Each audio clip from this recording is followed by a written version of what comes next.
నమస్తే అండి. నేను వసంత. ముందుగా మీ అందరికీ 80వ స్వాతంత్ర దినోత్సవ శుభాకాంక్షలు. ఈరోజు ఈ కూరగాయలతో ఒక చక్కని రుచికరమైన వంటకం చేద్దాం.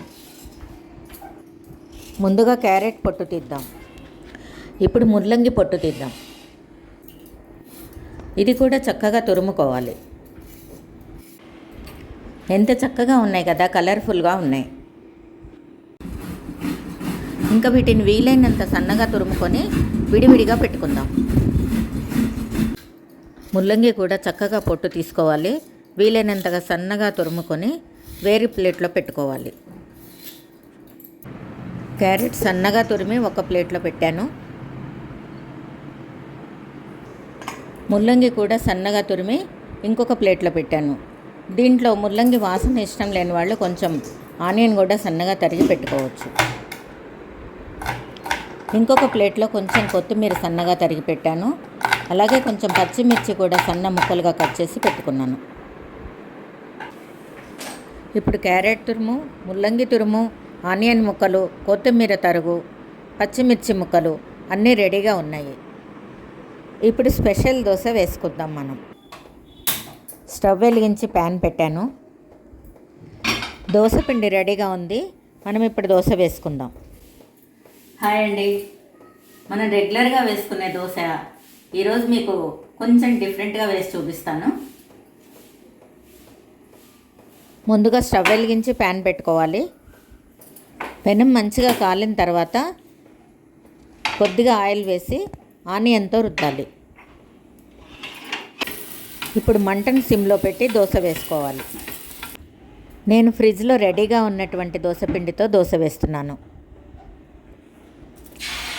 ముందుగా గరిటెతో కానీ గిన్నెతో కానీ పెనం మీద ఒక గరిటెడు పిండి వేసి వీలైనంత పలచగా చేసుకోవాలి. మరీ అంత పలచగా అవసరం లేదు, మీడియంగా ఉంటే సరిపోతుంది. ఇప్పుడు దోశ మధ్యలో కొద్దిగా కొత్తిమీర, పచ్చిమిర్చి ముక్కలు చిన్న రౌండ్గా ఉండేటట్టు వేసుకుందాం. ఇప్పుడు గ్రీన్గా ఉన్న భాగం పైన చుట్టూ కొద్దిగా తక్కువగా ముల్లంగి ముక్కలు, ఆనియన్ ముక్కలు కొంచెం తక్కువగా వేసుకోవచ్చు. ఇలా కావాల్సినన్ని ఆనియన్ ముక్కలు వేసుకోవాలి. ఇప్పుడు ఆనియన్స్ చుట్టూ క్యారెట్ తురుము వేసుకోవాలి. కొద్దిగా నూనె వేసుకోవాలి. మొత్తం ఆయిల్ అంతా రౌండ్గా వచ్చేటట్టుగా వేసుకోవాలి.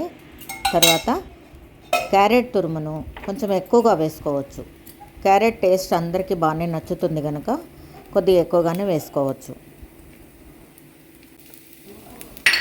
ఇప్పుడు కావాలనుకున్న వాళ్ళు ఒక స్పూన్ నెయ్యి కానీ వేసుకోవచ్చు, బటర్ అయినా వేసుకోవచ్చు.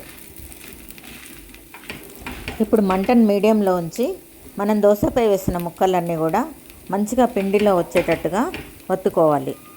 గరిటెతోటి సమానంగా ఒత్తుకోవాలి. మంటను మీడియంలో పెట్టుకొని దోశని ఎర్రగా కాల్చుకోవాలి. ఈ దోశను రెండో వైపు తిప్పే అవసరం లేదు. ఎర్రగా కాలిందో లేదో కొద్దిగా దోశను పైకి లేపి చూసుకోవాలి. ఇప్పుడు 2 అట్ల కాడల సాయంతో మెల్లగా ప్లేట్లోకి ఈ దోశను వేసుకోవాలి. అంతేనండి, మరి మన 3 రంగుల దోశ రెడీ అయిపోయినట్లే. మీరు కూడా చేసి రంగు రుచి ఎలా ఉందో కామెంట్ పెట్టండి. మరి ఈ వీడియో మీకు నచ్చినట్లయితే తప్పకుండా లైక్ చేయండి, షేర్ చేయండి, సబ్స్క్రైబ్ చేసుకోండి. సబ్స్క్రైబ్ చేసుకొని బెల్ ఐకాన్ క్లిక్ చేసినట్లయితే నా వీడియోస్ అన్నీ మీకు వెంటనే వస్తాయి. Thank you for watching.